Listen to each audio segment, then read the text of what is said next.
Bismillahirrahmanirrahim. Assalamualaikum warahmatullahi wabarakatuh. Sobat-sobat, kita bersama lagi di channel saya dalam dakwah Islam pencerahan.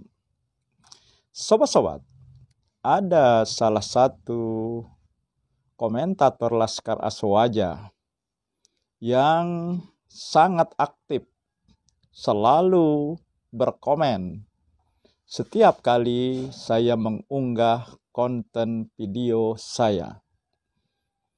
Komentator tersebut menamakan channelnya Onta Gurun.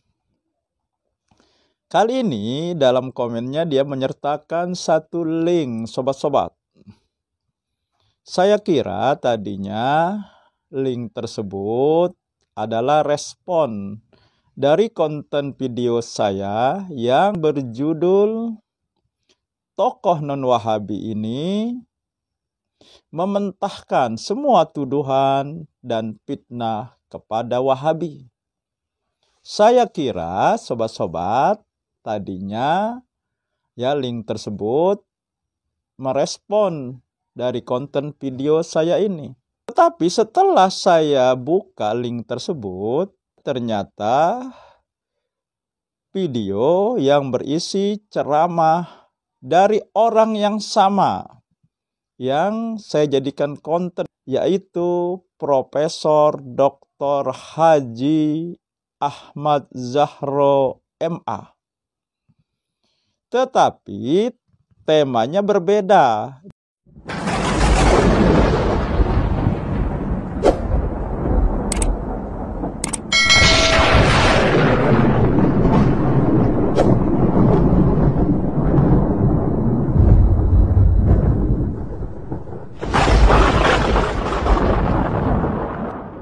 Profesor Dr. Haji Ahmad Zahro MA ingin membuktikan bahwa tahlilan itu bukan dari agama Hindu.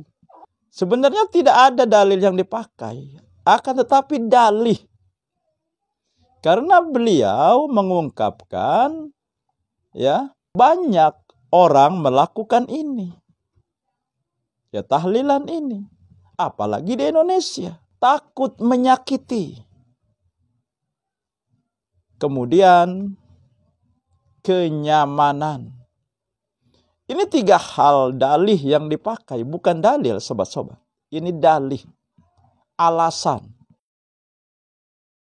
Menyatakan bahwa tahlilan itu berasal dari agama Hindu. Ratusan juta umat Islam Indonesia ini yang tahlilan. Lalu digitukan. Ternyata yang keluar-keluar begitu memang mu'allaf. 2 orang ini mu'allaf dari agama Hindu. Yang tahlilan tetaplah tahlilan. Tidak akan berhenti karena postingan-postingan itu. Karena semua yang tahlilan juga punya kiai. Bukan mu'allaf. Kiai beneran. Saya juga pernah membaca referensi bahwa di Masjidil Haram dulu sebelum Abdul Aziz bin Saud, Raja Saudi Arabia yang bekerja sama dengan Wahabi itu berjaya lagi. Dulu kalau ada orang meninggal di Masjidil Haram itu ada doa bersama dari hari pertama sampai hari ke-7. Membawa makanan bersama-sama.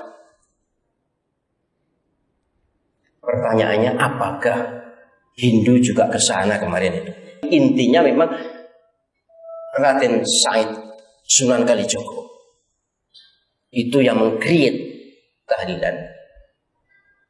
Karena beliau menyaksikan banyak umat manusia di Jawa ini yang waktu itu agamanya masih Hindu, masih Buddha, animisme, kejawen, itu memang sering selamatan.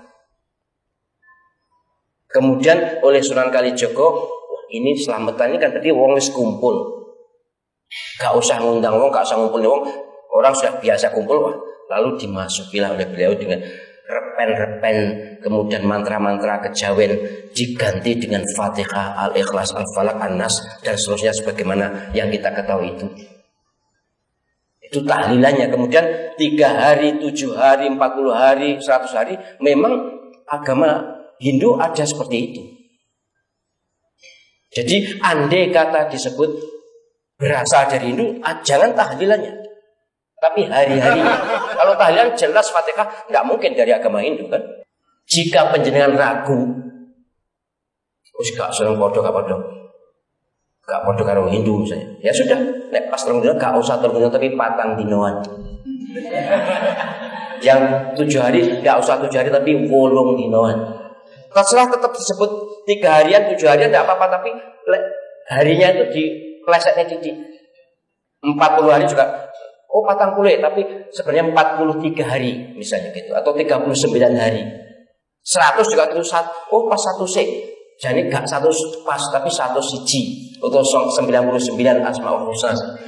Baiklah, Anda kata iya, apakah ini mesti tasyabuh? Betapa banyaknya tasyabuh kita. Kita bermirip dengan kaum yang lain dalam banyak hal.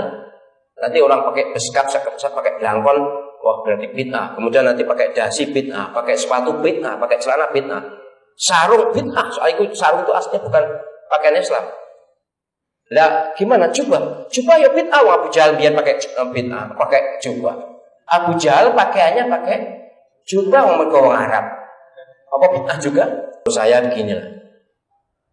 Kita yang sudah jalan ini jangan lagi dipersoalkan. Tidak ada untungnya, bahkan akan menyakiti hati sesama muslim. Gitu juga Yasinan.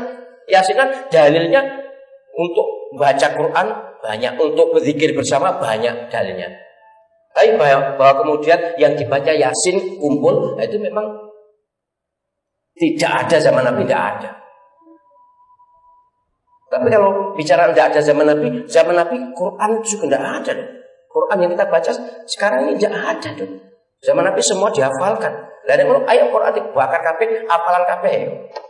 Sebagai ketua IPIM, Ikatan Pusat Imam Masjid seluruh Indonesia ini, bagaimana supaya jamaah itu tentram, jamaah itu tenang, jamaah itu nyaman beribadah, tidak sejak sekarang udahlah, tidak usah perkara ini itu dari Hindu itu bukan yang Sudan ya Allah, jenis itu di Arab Saudi dulu ada, kalau sekarang tidak ada karena memang sekarang Wahabi jelas tidak bisa di sana. Tapi di Mesir, di tempat lain ada selamatan untuk orang meninggal itu banyak memang. Dianjurkan kan dalam Al-Fatihah ayat 10 itu kan kita dianjurkan mendoakan orang yang sudah meninggal. Caranya ya bisa dalam bentuk tahlilan, bisa dalam bentuk yang lain. Tapi setahu saya, saudara-saudara kita Muhammadiyah itu juga banyak kok yang tahlilan. Profesor Dr. Simo, tokoh Muhammadiyah, itu di rumahnya juga sering ngundang tahlilan. Bahkan Pak Amin Rais kemarin mengajak orang-orang Muhammadiyah untuk tahlilan. Bahkan teman saya kemudian membuat ide dari Muhammadiyah ini, tahlil modern. Yang pertama, karena banyak yang melakukan, beliau apakah mungkin ya ini bid'ah, ini sesat, ini dari Hindu. Ya. Nah, padahal ya Allah sudah menegaskan, kalau kita mengikuti kebanyakan manusia di muka bumi ini akan disesatkan dari jalan Allah. Al-Quran tidak pernah mengatakan yang banyak itu benar. Al-Quran selalu mengatakan sedikit. Sedikit sekali yang nanti masuk surga. Sedikit sekali kamu bersyukur. Jadi kalau kita ukurannya banyak yang melakukan, ukuran kebenarannya adalah banyak yang melakukan, Al-Quran sudah menegaskan. Ya, kalau kita mengikuti yang banyak, maka akan disesatkan dari jalan Allah. Masalah ya takut menyakiti, artinya jangan menyakiti. Kalau ini yang dipakai, Rasulullah tidak akan mendakwahkan agama ini. Karena akan menyakiti masyarakat Quraisy dan juga kerabat terdekat beliau. Karena mereka ini kan rata-rata penyembah berhala. Nah, Rasulullah menyampaikan dakwah tauhid, menyembah hanya kepada Allah. Kan ini menyakiti. Jadi kalau dalih menyakiti dipakai untuk membenarkan satu amalan yang sebenarnya bukan dari Islam, tentu saja Rasulullah tidak akan berdakwah. Kemudian kenyamanan, agar umat Islam nyaman beribadah. Kembali, kalau masalah kenyamanan dijadikan dalih alasan pembenaran, kembali Rasulullah tidak akan mendakwahkan tauhid yang karena dakwah beliau timbul kegoncangan di masyarakat Quraisy. Bahkan pertentangan antara keluarga, antara anak dengan ayah, antara suku dengan suku, akibat dari dakwah tersebut. Nah, jadi kenyamanan tidak bisa dijadikan ukuran pembenaran atau apalagi ukuran kebenaran. Nah, begitu juga dengan tahlilan. Tidak bisa ya dibenarkan hanya karena alasan banyak yang melakukan, ya, jangan menyakiti, buat umat nyaman. Tidak bisa. Ukuran kebenaran itu adalah Allah dan Rasulnya. Kan ditegaskan di surat An-Nisa ayat 59. Ati'ullaha wa ati'ur rasul wa ulil amri minkum fa in tanaza'tum fi shay'in farudduhu ilallahi wa rasuli. Taati Allah, taati Rasul dan pemimpin di antara kamu. Maka jika kamu berbeda pendapat tentang sesuatu, kembalikan kepada Allah dan Rasulnya. Bukan kepada ulama, bukan kepada pemimpin, bukan kepada banyaknya yang melakukan, bukan juga kepada takut menyakiti, bukan juga karena ingin membuat nyaman. Bukan itu. Nah, jadi sobat-sobat, semakin membuktikan yang seringkali, yang kerap kali saya sampaikan, bahwa secerdas apapun, setinggi apapun ilmu seseorang, kalau dia pelaku bid'ah, pembela bid'ah, maka kecerdasannya akan tumpul, ilmunya akan hilang, tidak berguna ketika orang tersebut membicarakan masalah amalan bid'ahnya sendiri. Kalau sobat-sobat yang lain menyatakan menjadi dungu. Jadi benar sekali sobat-sobat, bahwa iblis lebih mencintai perbuatan bid'ah daripada maksiat. Dengan kata lain, iblis lebih mencintai pelaku bid'ah daripada pelaku maksiat. Ini buktinya. Ya. Sudah bergelar ya profesor, doktor, MA. Tetapi ketika bicara masalah bid'ah, kecerdasannya hilang, ilmunya sirna, gagap dan terbata-bata dalam bantahannya. Di sisi lain, dia ya mengakui ini dari Hindu, tetapi di sisi yang lain dia menolak. Nah, kemudian mencari pembenaran-pembenaran. Ya, kalau kita jujur, ya, bahwa kebenaran adalah merujuk kepada Allah dan Rasul-Nya. Seperti di surat An-Nisa ayat 59. Dan Nabi juga sudah menegaskan, sudah kutinggalkan 2 perkara.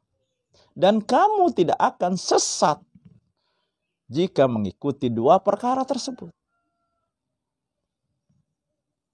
Kitab Allah, Al-Quran, dan sunnahku, sunnah Rasulullah. Ini kan jelas.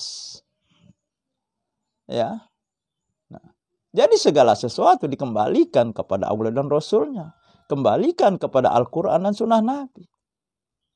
Pernah Nabi melakukan peringatan kematian yang kita kenal dengan nama tahlilan, seperti yang dilakukan oleh kebanyakan masyarakat.